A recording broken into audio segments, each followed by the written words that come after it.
Behind every successful man is a strong, psychotic woman.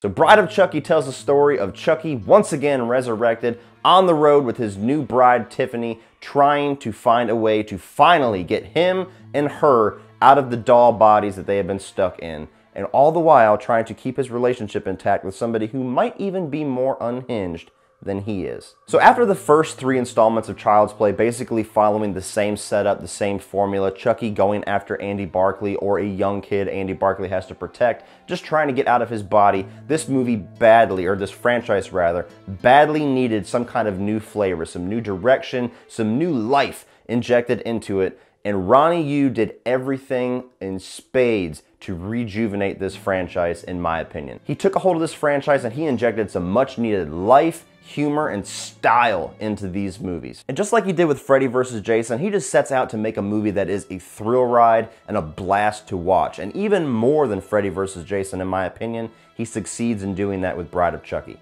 The movie starts off and it's not your typical setup. You are following a completely different character for the first 20 minutes of this movie. You get Tiffany, the ex-girlfriend of Charles Lee Ray, played to perfection by Jennifer Tilly, and she is trying to find the pieces cut up from the end of Child's Play 3 of the Chucky doll. She puts it back together, gets some voodoo for dummies, goes ahead and does the "A Day Do A Dumbala" chant, and revives Chucky once again in hopes that they will rekindle their relationship that has been lost for years.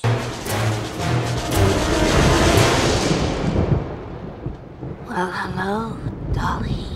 But she quickly finds out that Chucky never gave much of a shit about her in the first place. Chucky's only out for himself. He's an evil little bastard like we all know and love, and she's not having that shit. So you get a little bit of a mind game, a little bit of a lover's quarrel between these two characters. Chucky comes out on top, of course, kills Tiffany, puts her into a doll as revenge.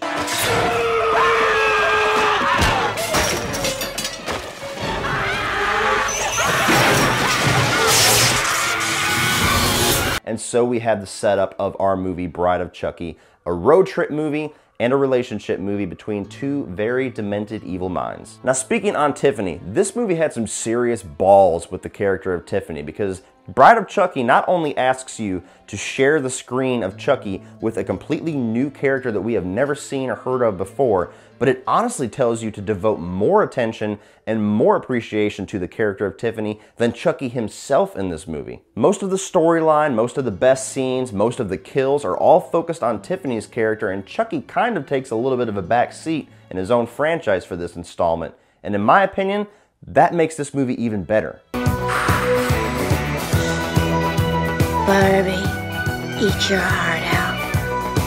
Don't get me wrong, I love Chucky. I want all the Chucky you are willing to give me, but Tiffany is a badass character, a great counterpoint for Brad Dourif and Jennifer Tilly, and a great counterpoint for Chucky, because this character is so wild, unhinged, unpredictable, and sadistic and evil that she might even rival Chucky for who is the most evil killer in this franchise. Like I've already said, she's played to perfection by Jennifer Tilly in human form and in doll form. Jennifer Tilly totally dove into this role and devoted herself into loving this franchise from the get-go, and I love her to death for that. She brings a lot of charm and a lot of charisma to the role. She actually pairs really well with Charles Lee Ray and Brad Dourif and their voice acting together. Perfect combination. And just the character of Tiffany, it's funny, she's like the wife that always challenges you to go beyond what you're willing to do.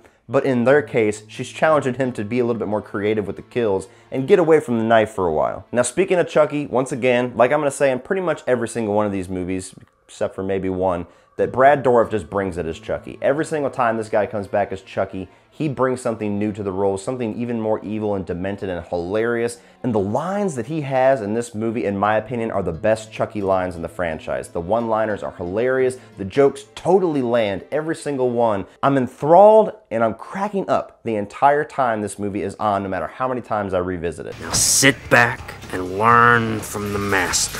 Now, Chucky also gets a brand new design in this movie since he was hacked all to pieces by that fan at the end of Child's Play 3. So when Tiffany sews him back together, that kind of becomes the new look for Chucky. And if I'm being honest, it's my preferred look for Chucky. I think the look that Chucky has in this movie is my favorite design for the doll in the entire franchise. Somehow it just adds an extra level of evil and creepy to that character. Just the way that the stitches and everything are holding him together, it just feels like they're trying to contain the evil. There's something about that design, I love it. I also think this is the best written installment in the franchise. I think that they were really smart the way they put this together to not only respect what came before it, and there's plenty of nods and plenty of connective tissue to the Andy Barclay storyline and everything we've seen in the previous 3 movies.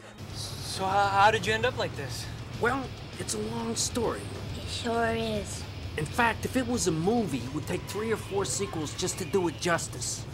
But they take that, they respect it, and they go in a completely new and fresh direction with it. And it is extremely hard, especially in a franchise as loved as this one, to balance both of those. Usually one far outweighs the other. And going beyond just the story writing, I think the dialogue written in this movie is perfect. I think that the human characters have a lot of great dialogue. I love a lot of John Ritter's lines. And Chucky and Tiffany have some of the best back and forth in any couple you've ever seen in a horror movie. Their situational humor, being a couple that is unhinged and in doll form, is priceless. I wouldn't marry you if you had the body of G.I. Joe. Hey, Raggedy Ann, you looked in the mirror lately? Now's not the time to get picky. They seriously took the concept of Chucky having a bride and they took it to its fullest potential, and it is pure gold. And those two also have some of the best kills in this franchise, some of the most creative kills, honestly. Most of the cool ones go to Tiffany in this, but Chucky has some pretty cool ones himself. There's the pinhead kill with John Ritter, which is one of my favorite kills in this franchise. No!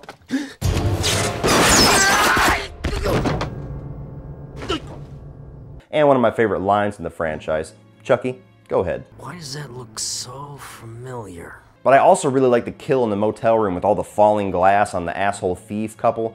That was a really cool kill. And going beyond Chucky and Tiffany, I actually think the lead characters, Jesse and Jade, the human characters in this, the ones that we're supposed to be rooting for, even though we're not, let's be honest, I think they were really good characters too. I thought they were acted pretty well, they're written pretty well, they're very sympathetic and likable characters for a lead. They make a really good foil for the relationship between Chucky and Tiffany. They're like the couple and the love that Tiffany longs for to have with Chucky when Chucky doesn't want anything to do with that shit. Probably most importantly, they don't make you miss Andy Barclay. No time in this movie do you go, when is Alex Vincent coming, because these two suck. And I like the way that they kind of utilize their characters on not knowing what is going on with Chucky and Tiffany, not knowing that they're alive, not knowing that they're killing people, because it honestly brings back some of that mystery element of the first movie. All these kills are happening and Jesse and Jade are just pointing the fingers at each other, not knowing what the hell's going on. And it's a really interesting take on how to do that protagonist side of the storyline, because us as audience members know it's Chucky and Tiffany, but there's a lot of good situational humor, a lot of good drama between that couple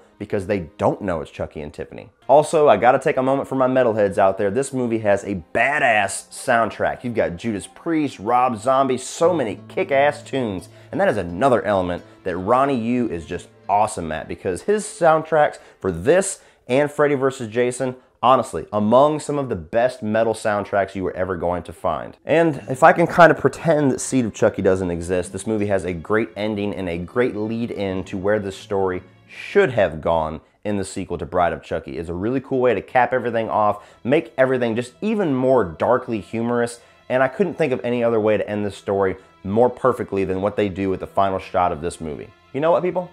I have forgotten to choose my favorite Chucky one-liners in Child's Play 2 and Child's Play 3. What the fuck is wrong with me? I made a promise in my first Child's Play review I was going to do that in every review, and it just dawned on me while the camera's running that I have forgotten to do that the past 2 reviews. We're writing that wrong right now. My favorite Chucky one-liner in Bride of Chucky has to be the first time you hear Chucky speak in this movie. Not only is it a great intro for that character coming back, but it is hilarious. Ain't big enough to take care of a woman like you.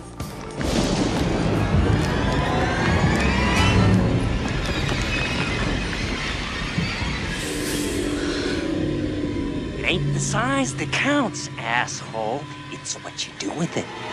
Now, for those of you who have been following this, I'll go ahead and just tell you right now, I used clips of it in both movies, but in Child's Play 2, my favorite one-liner is, just shut up and drive or I'm gonna kick your fucking teeth in. Classic line. And in Child's Play 3, it has to be, don't fuck with the Chuck. I mean, that's probably the best one-liner in the entire franchise, honestly. So, sorry I forgot to do that, guys. It just dawned on me right now that I am totally a a jackass. But with all that being said, guys, I don't have any negatives for this movie. Just like in Child's Play 2, I think this movie is absolutely flawless in what it sets out to do. I think the humor is on point, the acting, the voice acting is on point, the story direction is great, the kills are great. I love the new character Tiffany. I love Chucky being back, the design of Chucky. Everything about this sequel, I am a huge, huge fan of, and I always sing the praises of Bride of Chucky. Regardless how much you dislike Seed,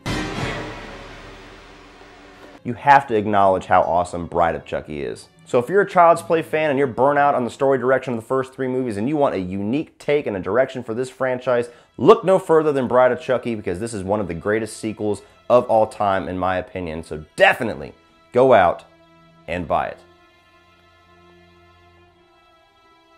So what do you guys think of Bride of Chucky? Is this one of your favorite sequels, or are you in the camp that just does not like the comedic, dark elements of these Seed and Bride movies at all, and you'd rather just stick to the regular slasher setups of the first 3 movies and Curse of Chucky? Put your thoughts on Bride of Chucky and the franchise down below in the comment section, guys. Keep an eye out, because very soon I will be undertaking the review of the giant pile of dog shit, Seed of Chucky, coming very soon. I'm not looking forward to rewatching that movie at all. Put all your thoughts down below, guys. Keep an eye out also for my Texas Chainsaw Massacre reviews. You should be seeing Texas Chainsaw 3 and 4, The Next Generation, dropping very soon, possibly before this video. So go over and check that out. If you want to check out some of my social media links, those are down below, including my Patreon page. And if you want to check out some more of my videos, you can check out a few more by clicking right over here.